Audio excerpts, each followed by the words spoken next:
박성민 목사의 매일 큐티 묵상입니다. 사도행전 18장 24절로 19장 7절입니다. 알렉산드리아에서 난 아볼로라 하는 유대인이 에베소에 이르니 이 사람은 언변이 좋고 성경에 능통한지라. 그가 일찍이 주의 도를 배워 열심으로 예수에 관한 것을 자세히 말하며 가르치나 요한의 세례만 알 따름이라. 그가 회당에서 담대히 말하기 시작하거늘 브리스길라와 아굴라가 듣고 데려다가 하나님의 도를 더 정확하게 풀어 이르더라. 아볼로가 아가야로 건너가고자 하므로 형제들이 그를 격려하며 제자들에게 편지를 써 영접하라 하였더니 그가 감에 은혜로 말미암아 믿은 자들에게 많은 유익을 주니 이는 성경으로서 예수는 그리스도라고 증언하여 공중 앞에서 힘있게 유대인의 말을 이기미러라. 아볼로가 고린도에 있을 때에 바울이 윗지방으로 다녀 에베소에 와서 어떤 제자들을 만나 이르되 너희가 믿을 때에 성령을 받았느냐? 이르되 아니라 우리는 성령이 계심도 듣지 못하였노라. 바울이 이르되 그러면 너희가 무슨 세례를 받았느냐? 대답하되 요한의 세례니라. 바울이 이르되 요한이 회개의 세례를 베풀며 백성에게 말하되 내 뒤에 오시는 이를 믿으라 하였으니 이는 곧 예수라 하거늘 그들이 듣고 주 예수의 이름으로 세례를 받으니 바울이 그들에게 안수하매 성령이 그들에게 임하심으로 방언도 하고 예언도 하니 모두 12사람쯤 되니라. 아멘. 사도 바울은 브리스길라와 아굴라를 에베소에 머물게 하고 자신은 예루살렘 교회를 방문한 후 안디옥 교회로 갑니다. 거기서 얼마 있다가 다시 3차 전도 여행을 떠나죠. 오늘의 이야기는 그러는 사이에 에베소에서 벌어졌던 일을 소개하고 있습니다. 오늘의 주인공은 아볼로인데요. 아볼로는 알렉산드리아에서 태어난 유대인으로 지금 에베소에 와 있습니다. 알렉산드리아는 아프리카 북부 지중해 변에 위치한 해안 도시입니다. 지금은 이집트에 속해 있죠. 알렉산드리아는 지금도 카이로에 이어 이집트의 제2의 도시로 매우 큰 도시이지만 당시에는 그리스 로마 문화권에서 로마 다음으로 큰 도시였습니다.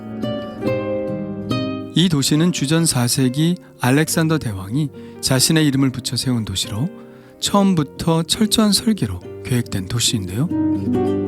세계 7대 불가사의 중 하나인 파로스 등대가 있었고 세계 최대의 도서관인 알렉산드리아 도서관이 있었습니다. 헬레니즘 시대의 경제적, 문화적, 학문적 중심지였고 헬라 유대적인 성서 해석학과 철학의 중심지였습니다. 후에는 기독교의 중심지가 되죠. 아볼로가 알렉산드리아 출신이었다는 것은 그가 많은 학문적 소양을 쌓았을 것이라는 예상을 하게 합니다. 성경은 그를 이렇게 소개하고 있습니다. 이 사람은 언변이 좋고 성경에 능통한 자라. 그가 일찍이 주의 도를 배워 열심으로 예수에 관한 것을 자세히 말하며 가르치나 요한의 세례만 알 따름이라. 그가 어디에서 복음을 듣고 예수를 믿게 되었는지는 알 수 없습니다. 그가 알렉산드리아에서 복음을 들었다면 그건 정말 놀라운 일이죠. 하긴 로마에까지 이미 복음이 들어갔으니 헬레니즘 시대의 제2의 도시인 알렉산드리아에 복음이 들어가지 않았으리라는 법은 없죠.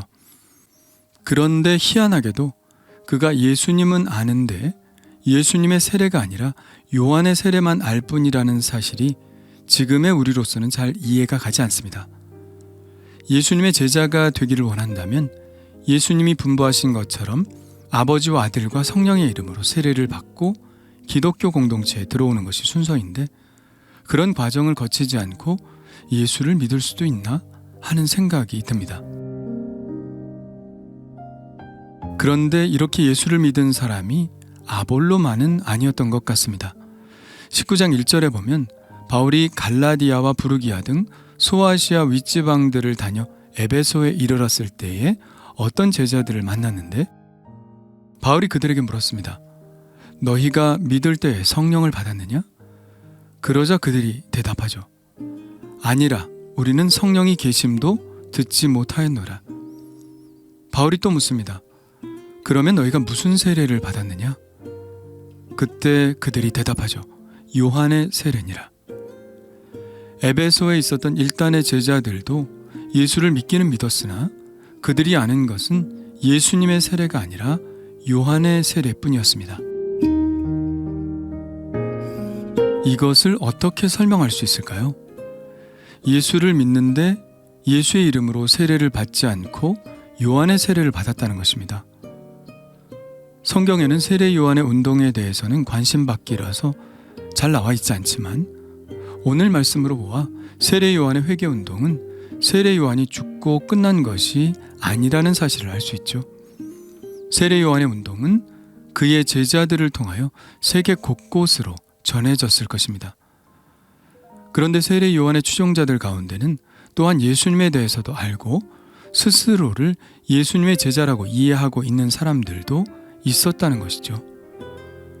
예수를 믿지만 예수님의 세례는 모르고 세례 요한의 세례만 아는 이 사람들에 대해서 이 정도로만 이해하면 될 것 같습니다. 바울은 그런 제자들을 만나자 그들에게 예수님의 세례를 받게 합니다. 이렇게 말하죠.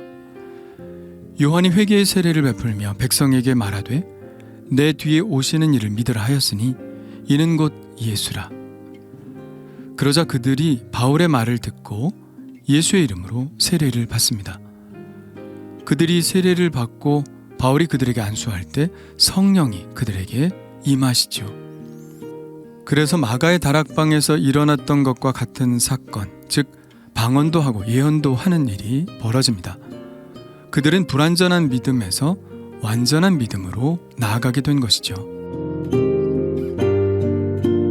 한편 요한의 세례만을 알 뿐인 아볼로를 브리스길라와 아굴라가 따로 데려다가 하나님의 도를 더 정확하게 풀어 가르쳤습니다. 아마도 이때 아볼로도 그들에게 예수의 세례를 받았을 것입니다.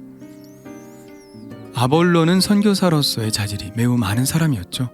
언변도 뛰어나고 성경에도 능통하고, 그래서 성경을 풀어 예수님이 그리스도시라는 것을 증명하고 그것을 반박하는 유대인들의 반박을 다 말씀으로 물리친 사람입니다.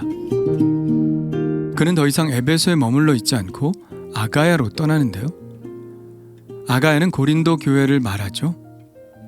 그래서 브리스길라와 아굴라는 고린도에 있는 제자들에게 편지를 써서 아볼로를 잘 영접하라고 하죠. 예상대로 아볼로는 고린도 교회에 큰 유익이 되었습니다.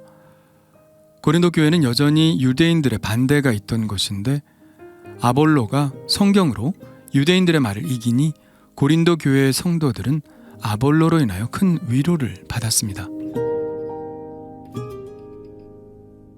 오늘 말씀을 통하여 성도들이 서로 진리에 도달하도록 돕는 모습을 봅니다.